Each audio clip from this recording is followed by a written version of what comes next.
मेरा इंतजार तो 11 मुल्कों की पुलिस कर रही है, लेकिन डॉन को पकड़ना मुश्किल ही नहीं नामुमकिन है। साल 2006 में पर्दे पर आई शाहरुख खान की मूवी डॉन का चर्चित डायलॉग आपकी जेहन में जरूर होगा, जिसका खुमार शायद अब लोगों के जेहन से उतर भी चुका था। 18 साल पहले पर्दे पर आई इस फिल्म की सीन को यूपी पुलिस का एक दारोगा रियल पर्दे पर ले आया, जिसमें यूपी के 29 थानों की पुलिस किसी चोर, उचक्के, गुंडे और माफिया की तरह यूपी के जीरो टॉलरेंस वाली पुलिस महकमे के एक इंस्पेक्टर को पकड़ने में लगाई गई है। 8 फीट की दीवार कूदकर थाने से भाग निकला दरोगा एसपी की गाड़ी का सायरन बजते ही भाग गया था कि चल उड़ जा रे पंछी कि अब ये देश हुआ बेगाना। नमस्कार, मेरा नाम रजनीश है और आप जन आदर्श भारत देख रहे हैं। उत्तर प्रदेश में सीएम योगी आदित्यनाथ की जीरो टॉलरेंस वाली पुलिस का हर ओर जलवा है। यूपी के बरेली में फरीदपुर थाना का इंस्पेक्टर एसपी की गाड़ी के सायरन की आवाज सुनते ही 8 फीट की ऊंची दीवार फाड़कर फरार हो गया। यूपी पुलिस के दारोगा के इस प्रतिभा को देखकर दुनिया भर के ओलंपिक खिलाड़ी दांतों तले उंगली दबाए बैठे हैं। बिना फोम मैट या फास्ट बरी फ्लॉप बैक ओवर की तकनीकी के इस्तेमाल किए बिना दरोगा की इतनी ऊंची जंप से विश्व चैंपियन जेवियर भी घबरा गए होंगे। दरअसल बरेली के एसपी मानुष पारीक ने रिश्वतखोरी की सूचना पर फरीदपुर थाने में छापा मारा था। क्या पता था कि उनके दारोगा के अंदर इतना कुछ हुनर भी आता है, जिसके आगे उसे पकड़ने की सारी योजनाएं धरी की धरी रह जाएंगी। गाड़ी के सायरन की आवाज सुनते ही दरोगा भाग गया कि बेगाने हुए अपने लोगों के बीच अब कैसा ठिकाना। एसपी साहब उसके तक पहुंच पाते तब तक डॉन फिल्म का डायलॉग रियल पर्दे पर लॉन्च हो चुका था। एसपी साहब दरोगा को पकड़ना मुश्किल ही नहीं नामुमकिन भी है। यकीन मानिए, एसपी साहब दरोगा के प्रतिभा को भांपते हुए उसके पीछे 29 थानों की पुलिस लगाए बैठे हैं। लेकिन क्या मजाल पुलिस का हाथ इतना लंबा हो जाए और उनका खुद का इंस्पेक्टर धर पकड़ में आ जाए। बहरहाल इंस्पेक्टर के कमरे में बेड से करीब 10 लाख रुपए कैश बरामद हुए हैं। बताया जा रहा है कि वो नोटों की गड्डियों पर सोता था। आम जनता पर धौस जमाने, चोरों, उचक्कों, गुंडों और माफियाओं से आंख मिचौली खेलने वाले दरोगा ने चोर सिपाही के खेल में पैसों का बिस्तर बना लिया था। आरोपी इंस्पेक्टर जिस थाने का प्रभारी था, वहीं उसके खिलाफ मुकदमा दर्ज किया गया है। सीओ गौरव सिंह ने भ्रष्टाचार निवारण अधिनियम के तहत एफआईआर लिखाई है। इंस्पेक्टर को सस्पेंड कर दिया गया है।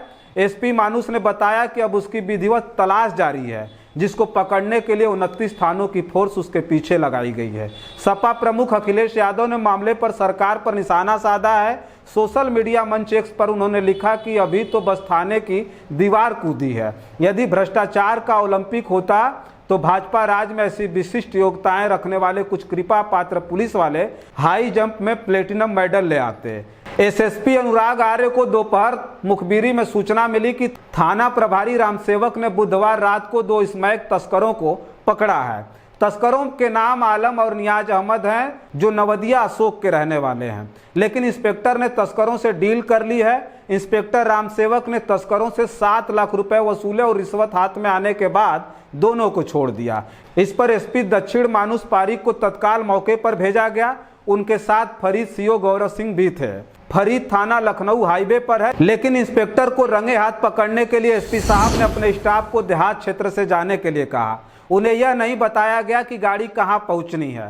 फरीदपुर पहुंचते ही एसपी की गाड़ी थाने में दाखिल हुई। एसपी साहब गाड़ी से उतरे और पहरे पर तैनात सिपाही से पूछा, इंस्पेक्टर कहाँ है? सिपाही ने जवाब दिया, इंस्पेक्टर साहब आवास में आराम फरमा रहे हैं। यह सुनते ही एसपी साहब अपने स्टाफ के साथ थाना के पिछले हिस्से में बने आवास के तरफ दौड़ पड़े। तभी इंस्पेक्टर रामसेवक ऊंची दीवार फाड़कर फरार हो गया। इंस्पेक्टर को पकड़ने के लिए एसपी के गनर भी उसके पीछे दौड़े, लेकिन वह हाथ नहीं आया। एसपी को दलबल के साथ देख इंस्पेक्टर बिना वर्दी पहने वहां से फरार हो गया। एसपी ने इंस्पेक्टर के आवास का कोना कोना खंगाला, जिसमें 50-50 हजार रुपए की 2 गड्डी चादर के नीचे मिली। बेड में एक बैग मिला, जिसमें 50-50 हजार रुपए के नोटों की गड्डी भरी मिली।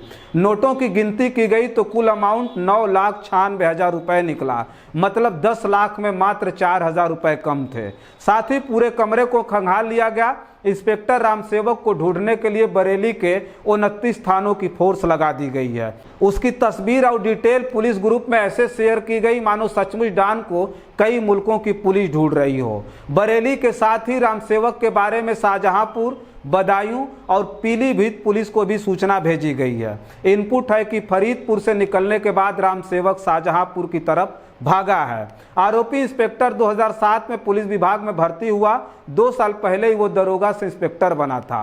पिछले साल रामसेवक बरेली में ट्रांसफर होकर आया था। 31 अक्टूबर 2023 को तत्कालीन एसएसपी धूले सुशील चंद्र भान ने पुलिस लाइन में तैनात रामसेवक को फरीदपुर थाने का चार्ज दिया। फिर क्या था, उत्तर प्रदेश की योगी सरकार में मिले अवसर को इंस्पेक्टर ने जबरदस्त तरीके से बनाया। सरकार के कथनानुसार तो चोर उचक्के गुंडा माफिया या तो जेलों में सजा काट रहे हैं या फिर प्रदेश छोड़कर भाग चुके हैं, या फिर यह कह लें कि उत्तर प्रदेश में पूर्ण रूप से सुशासन का राज कायम हो गया है। जी नहीं, अब उत्तर प्रदेश में पुलिस के पावर को चोर उचक्के माफिया और गुंडों के बराबर लाकर खड़ा कर दिया गया है। यह हम नहीं कह रहे हैं, आए दिन यूपी पुलिस द्वारा की जा रही करतूत बता रही है। पिछले दिनों बलिया के नरही थाने का मामला प्रकाश में आया था, जिसमें बालू खनन माफियाओं से हर रोज लाखों की वसूली वहां का थाना प्रभारी करता और करवाता था, जिसको पकड़ने के लिए वाराणसी जोन के एडीजी और आजमगढ़ के डीआईजी तक को ट्रक का खलासी बनकर छापा मारना पड़ा था। डीआईजी वैभव कृष्ण और एडीजी जोन वाराणसी पीयूष मोडिया ने नरही थाना क्षेत्र के अंतर्गत आने वाले भरौली पुलिस चेक पोस्ट पर छापेमारी की थी। इस दौरान वहां पुलिसकर्मी दलालों के साथ ट्रकों से वसूली करते मिले। पुलिस पर अधिकारियों की छापेमारी देख हड़कंप मच गया था। मौके से पुलिस चेक पोस्ट पर तैनात 5 पुलिसकर्मियों में से 3 फरार हो गए थे, जबकि 2 को हिरासत में ले लिया गया था। उनके साथ साथ वहां मौजूद 16 दलालों को भी हिरासत में लिया गया था। इसके बाद पुलिस अधिकारी रात में ही कोरंटाडीह पुलिस चौकी पहुंचे, लेकिन उनको वहां कोई भी पुलिसकर्मी दिखाई नहीं दिया। यहां से फिर नरही पुलिस थाने पहुंचे। पुलिस थाने में जब अधिकारी अंदर पहुंचे तो कोरंटाडीह पुलिस चौकी इंचार्ज नरही थाना अध्यक्ष पन्नेलाल के साथ वसूली की लिस्ट का मिलान करने में मस्त था। थाने में छापेमारी की सूचना मिलते ही पुलिसकर्मियों में हड़कंप मच गया। थाने के पुलिसकर्मियों को जहां से मौका मिला वह वहीं से भाग निकले। नरही का थाना अध्यक्ष तो थाने की 7 से 8 फीट की दीवार फाद कर वहां से रफू चक्कर हो गया। इस हाई प्रोफाइल मामले में बलिया एसएसपी देवरंजन वर्मा और एसएसपी दुर्गा शंकर तिवारी को तत्काल वहां से हटाकर वेटिंग लिस्ट में डाल दिया गया था। वहीं सीओ सदर सुचित को सस्पेंड कर दिया गया था। ये तो कुछ भी नहीं है साहब। हाल ही में उत्तर प्रदेश के वाराणसी के सब इंस्पेक्टर दरोगा सूर्य प्रकाश पांडे पर आरोप था उसने अपने साथियों के साथ मिलकर व्यापारी के 42 लाख रुपए लूट लिए। इस मामले में निलंबित दरोगा सहित 3 लोगों को गिरफ्तार कर लिया गया था और कोर्ट में पेश करने के बाद उन्हें जेल भेज दिया गया। गौरतलब है कि पकड़े गए आरोपियों से पूछताछ से पता चला कि उसी साल अप्रैल में वाराणसी के काशी रेलवे स्टेशन के पास भी एक आभूषण कारोबारी को निशाना बनाकर करीब 25 लाख रुपए से ज्यादा लूटे गए थे, जिसके बाद अब बड़े बड़े अधिकारी ये पता लगाने की कोशिश कर रहे हैं कि ये लोग इस तरह के कितने बड़े बड़े कांड को अंजाम दे चुके हैं। इन सारी घटनाओं को देखते हुए उत्तर प्रदेश की जो पुलिस व्यवस्था है वो राम भरोसे है और इस उत्तर प्रदेश में खुद राम राज स्थापित होने का दावा किया जा रहा है। बस इस वीडियो में इतना ही। बहुत सारी खबरें लेकर के आपके बीच में हाजिर होंगे। हमारी खबर आपको कैसी लगती है हमें कमेंट बॉक्स में लिख करके बताइएगा। अगर हमारी खबर आपको अच्छी लगती है तो चैनल को सब्सक्राइब जरूर कर लें। अगर हमारी खबर को फेसबुक पेज पे देख रहे हैं तो उसे फॉलो करना ना भूलिएगा। बस इस वीडियो में इतना ही। बहुत सारी खबरें लेकर के आपके बीच में हाजिर होंगे। तब तक के लिए आप देखते रहें जन आदर्श भारत। बहुत बहुत धन्यवाद।